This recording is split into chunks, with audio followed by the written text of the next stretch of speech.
ಒಂದು ಪತ್ರಿಕಾಗೋಷ್ಠಿಗೆ ತಮ್ಮೆಲ್ಲರನ್ನ ಸ್ವಾಗತಿಸ್ತಾ ಇದ್ದೀನಿ. ಈಗ ವೇದಿಕೆ ಮೇಲಿನ ಗಣ್ಯರ ಮೊದಲನೇದಾಗಿ ಎಲ್ಲ ನನ್ನ ಪತ್ರಿಕೆ ಧನ್ಯವಾದಗಳು. ಇವತ್ತಿನ ಈ ಒಂದು ಪತ್ರಿಕಾಗೋಷ್ಠಿ ಕರೆಯುವ ಉದ್ದೇಶ ಏನಂದ್ರೆ, ನಮ್ಮ ಹಿಂದುಳಿದ ವರ್ಗಗಳ ಒಕ್ಕೂಟದ ತಾಲೂಕಾ ಪದಾಧಿಕಾರಿಗಳ ಒಂದು ನೂತನವಾಗಿ ಪದಾಧಿಕಾರಿಗಳನ್ನು ಆಯ್ಕೆ ಮಾಡಬೇಕಾಗಿದೆ, ಅಧ್ಯಕ್ಷರನ್ನು ಒಳಗೊಂಡಂತೆ. ಇದೇ ದಿನಾಂಕ 28ರಂದು ಶುಕ್ರವಾರ ನಮ್ಮ ಲಿಂಗಸೂರು ಪಟ್ಟಣದ ಶ್ರೀ ಬಲಭೈಮ ಹೋಟೆಲ್ನ ಫಂಕ್ಷನ್ ಹಾಲ್ನಲ್ಲಿ ಒಂದು ಸಭೆಯನ್ನು ಕರೆದಿದ್ದೀವಿ. ಸಭೆಗೆ ನಮ್ಮ ಲಿಂಗಸೂರು ತಾಲೂಕಿನ ಎಲ್ಲ ಹಿಂದುಳಿದ ವರ್ಗಗಳ ಸಮಾಜದ ಎಲ್ಲ ಪದಾಧಿಕಾರಿಗಳು ಮತ್ತು ಸದಸ್ಯರುಗಳು ಮತ್ತು ಎಲ್ಲ ಸಮಾಜದ ಹಿರಿಯರು ಮತ್ತು ಯುವಕರು ಈ ಒಂದು ಕಾರ್ಯಕ್ರಮದಲ್ಲಿ ಭಾಗವಹಿಸಿ ನಮ್ಮ ಲಿಂಗಸೂರು ತಾಲೂಕಿನ ಹಿಂದುಳಿದ ವರ್ಗಗಳ ಒಕ್ಕೂಟದ ಅಧ್ಯಕ್ಷರನ್ನ, ಒಬ್ಬ ಸಮರ್ಥ ಅಧ್ಯಕ್ಷರನ್ನ ಆಯ್ಕೆ ಮಾಡಬೇಕಾಗಿದೆ. ಯಾಕಂದ್ರೆ ಈಗಾಗಲೇ ಒಕ್ಕೂಟ ಆಗಿ ಸುಮಾರು 5 ವರ್ಷಗಳಾಯಿತು. ನಮ್ಮ ಒಂದು ಸಂಘಟನೆ, ಹಿಂದುಳಿದ ವರ್ಗಗಳ ಸಂಘಟನೆ ಇನ್ನೂ ಹೆಚ್ಚಿನ ಪ್ರಮಾಣದಲ್ಲಿ ಸಂಘಟನೆಗೊಂಡು ನಮ್ಮ ಹಿಂದುಳಿದ ವರ್ಗಗಳಿಗೆ ಸಿಗ್ತಕ್ಕಂಥ ಒಂದು ಸರ್ಕಾರದ ಯೋಜನೆಗಳಿಗೆ ಹೋರಾಟ ಮಾಡಿ ಯೋಜನೆಗಳನ್ನು ಪಡ್ಕೊಳ್ತಕ್ಕಂಥ ಒಂದು ಕಾರ್ಯಕ್ರಮಗಳಿಗೆ ಸಮರ್ಥರಾಗಿರ್ತಕ್ಕಂಥ ಒಬ್ಬ ಅಧ್ಯಕ್ಷ ಮತ್ತು ಪದಾಧಿಕಾರಿಗಳನ್ನು ಆಯ್ಕೆ ಮಾಡಬೇಕಾಗಿರ್ತ. ಹಂಗಾಗಿ ದಿನಾಂಕ 28 ಶುಕ್ರವಾರದಂದು ನಮ್ಮ ಸಮಾಜದ, ನಮ್ಮ ಹಿಂದುಳಿದ ವರ್ಗಗಳ ಒಕ್ಕೂಟದ 26-27 ಸಮಾಜದ ಎಲ್ಲ ಪದಾಧಿಕಾರಿಗಳು, ಸಮಾಜದ ಹಿರಿಯರು, ಎಲ್ಲ ಒಂದು ಯುವಕರು ಬಂದು ಈ ಒಂದು ಕಾರ್ಯಕ್ರಮದಲ್ಲಿ ಭಾಗವಹಿಸಿ ಅಧ್ಯಕ್ಷರನ್ನು ಆಯ್ಕೆ ಮಾಡಬೇಕಂತ ಮತ್ತೊಂದು ಸಾರಿ ಎಲ್ಲ ನಮ್ಮ ಲಿಂಗಸೂರು ತಾಲೂಕಿನ ಹಿಂದುಳಿದ ವರ್ಗದ ಎಲ್ಲ ಒಂದು ಜಾತಿ ಒಕ್ಕೂಟದ ಸದಸ್ಯರುಗಳಿಗೆ ಮತ್ತೊಂದು ಸಾರಿ ಕರೆ ಮಾಡ್ತೀನಿ.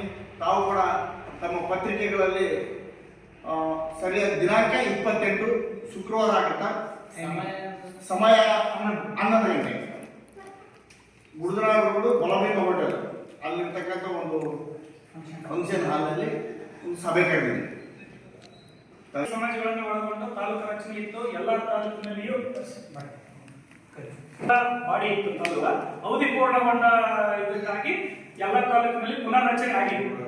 ಪುನರ್ರಚನೆ ಅವಧಿ ಮುಗಿದಿದ್ದಕ್ಕಾಗಿ ಪುನರ್ರಚನೆ ಇದೆ. ಮತ್ತೆ ಅದೇ ತರ ಇಲ್ಲಿ ಕೂಡ ಅವಧಿ ಮುಗಿದಂತ ಪುನರ್ರಚನೆ ಮಾಡಬೇಕು. ಎಲ್ಲ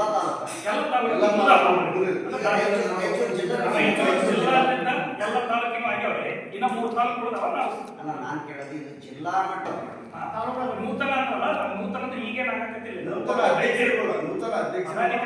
ಹೊಸದಾಗಿ ಆಯ್ಕೆ ಮಾಡ್ತೀವಿ. ಪುನರ್ರಚನೆ ಮೊದಲ ಅಮ್ಮಾಸು ಶ್ರೀನಿವಾಸ ಅವರು ಅಧ್ಯಕ್ಷರಿದ್ರು. ಇವ್ರ ಕಾರ್ಯದರ್ಶಿ ಇದ್ರು. ಇವ್ರ ಕಾರ್ಯದರ್ಶಿ, ಪ್ರಧಾನ ಕಾರ್ಯದರ್ಶಿ ಅಂತ ನಾವು ಅದಕ್ಕೆ ಖಜಾಂಚಿ. ಈಗ ನಮ್ಮ ಅಧ್ಯಕ್ಷರಿಲ್ಲ, ಪ್ರಧಾನ ಕಾರ್ಯದರ್ಶಿ ಮಾಡ್ತಿದ್ದಾರೆ.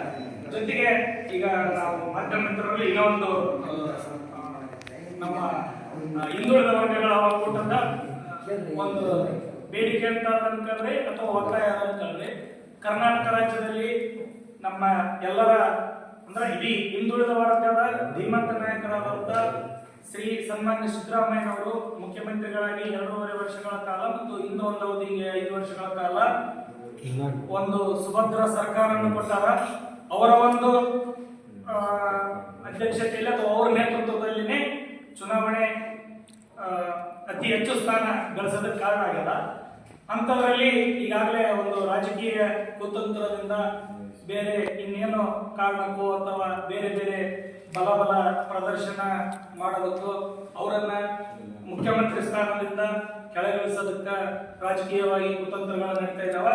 ಒಂದು ವೇಳೆ ಸಿದ್ದರಾಮಯ್ಯ ಅವರನ್ನ ಮುಖ್ಯಮಂತ್ರಿ ಸ್ಥಾನದಿಂದ ಏನಾದರೂ ಇಳಿಸೋದಕ್ಕೆ ಪ್ರಯತ್ನ ಪಟ್ಟರೆ ಯಾವುದೇ ಸಮಾಜಗಳಿರಲಿ ಅಥವಾ ಪಕ್ಷ ಇರಲಿ, ಮುಂದಿನ ತೀರ್ಮಾನದಲ್ಲಿ ಇಡೀ ರಾಜ್ಯಾದ್ಯಂತ ಹಿಂದುಳಿದ ವರ್ಗಗಳ ಒಕ್ಕೂಟದಿಂದ ಉಗ್ರ ಹೋರಾಟ ಮತ್ತು ಮುಂದಿನ ತೀರ್ಮಾನದಲ್ಲಿ ಪಕ್ಷಕ್ಕೆ ತಕ್ಕ ಒಂದು ಉತ್ತರವನ್ನ ನೀಡುವಂತ ಕೆಲಸ ರಾಜ್ಯ ಹಿಂದುಳಿದ ವರ್ಗಗಳ ಒಕ್ಕೂಟದಿಂದ ಆಗ್ತೈತಿ.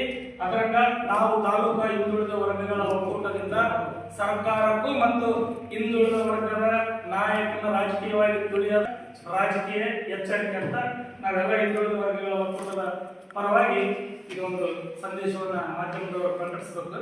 ಅಂತ ತಮ್ಮಲ್ಲಿ ಮನವಿಯನ್ನ ಮಾಡಿಕೊಳ್ತೇನೆ.